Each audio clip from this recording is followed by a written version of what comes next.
ద్విత్వాక్షర పదాలు నేర్చుకున్నాం.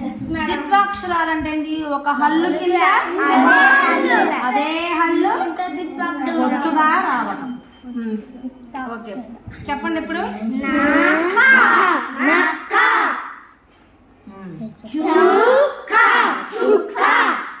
రైట్.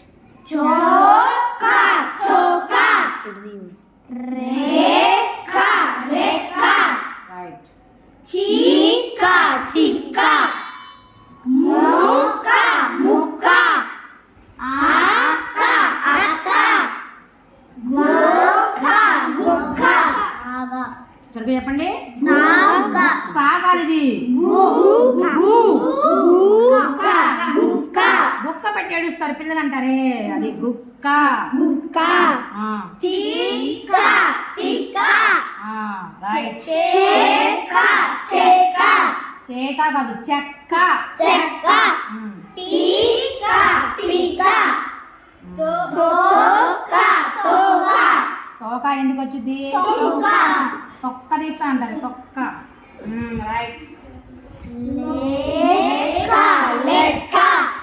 పక్క పక్క. బొక్క బొక్క. నక్క నక్క. చక్క చక్క.